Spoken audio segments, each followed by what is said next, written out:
দর্শক, voice of কলকাতায় আপনাদের স্বাগত।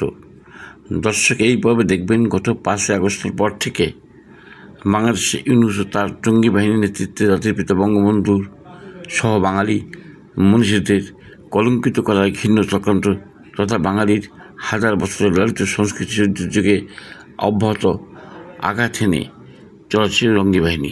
তারই ধারাবাহিকতায় বাংলাদেশের সিরাজগঞ্জের সাদতপুরে দুদিন আগে বিশ্বকবি রবীন্দ্রনাথ ঠাকুরের কাছারি বাড়িতে ন্যাক্কারজনকভাবে আঘাত এনেছে তারা। সেই সংক্রান্ত সংবাদভিত্তিক ভিডিও চিত্রটি।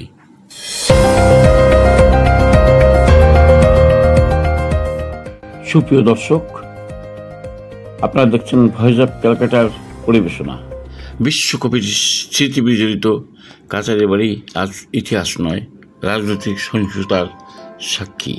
সিরাজগঞ্জ জেলার সাদতপুরে রবীন্দ্রনাথ ঠাকুরের কাছারি বাড়িতে হামলা চালিয়েছে একটা উগ্রবাদী, যাদের বিরুদ্ধে স্থানীয় জনসাধারণ ইউনূসপন্থী জঙ্গি বলে সন্দেহ করছে।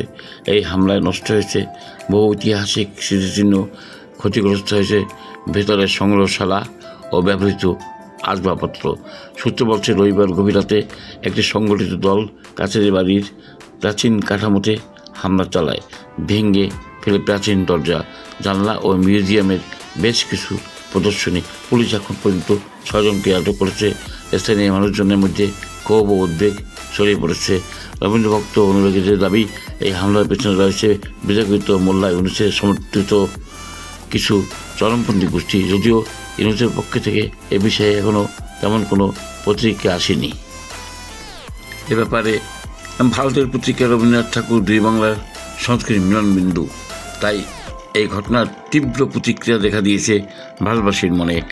পশ্চিমবঙ্গের মুখ্যমন্ত্রী মমতা বন্দ্যোপাধ্যায় এবং ভারতের বিদেশ মন্ত্রক তীব্র নিন্দা জানিয়ে বাংলাদেশের কাছে দ্রুত তদন্ত ও দোষীদের শাস্তির দাবি জানিয়েছেন। ভারতের রাষ্ট্রপতি ও প্রধানমন্ত্রী ঘটনাটি সম্পর্কে অবগত হয়েছেন বলে সূত্রের খবর। আন্তর্জাতিক মহলও এ ব্যাপারে উদ্বিগ্ন। ইউনেস্কো সহ একাধিক আন্তর্জাতিক সংগঠন উদ্বেগ প্রকাশ করেছে।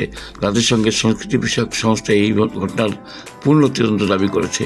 কূটনৈতিক মহল বলছে, এমন ঘটনা দুই দেশের সম্পর্কেও প্রভাব ফেলতে পারে। বাংলাদেশ সরকারের সংস্কৃতি মন্ত্রণালয় জানিয়েছে, কাছারি বাড়ির সংস্কারের জন্য জরুরি তহবিল বরাদ্দ করা হচ্ছে। পাশাপাশি নিরাপত্তা ব্যবস্থা জোরদার করা হয়, যাতে ভবিষ্যতে এমন ঘটনা আর না ঘটে। সবশেষে বলা যায়, রবীন্দ্রনাথ ঠাকুরের কাছারি বাড়িতে হামলা শুধু একটি ভবনের উপর আক্রমণ নয়, এটি এক ঐতিহাসিক ও সাংস্কৃতিক ঐতিহ্যের উপর আঘাত। এর পেছনে যদি রাজনৈতিক উদ্দেশ্য থাকে তবে তা আরও উদ্বেগজনক।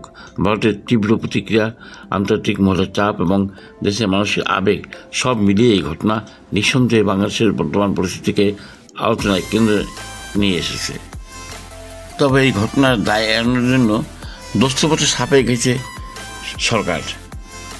তারই নমুনা হিসেবে বাংলাদেশের সিরাজগঞ্জে রবীন্দ্রনাথ ঠাকুরের বাড়ি ভাঙচুরের ঘটনায় কী পদক্ষেপ করা হয়েছে বিবৃতি দিয়ে জানান মোহাম্মদ ইউনূসের নেতৃত্বাধীন সরকার।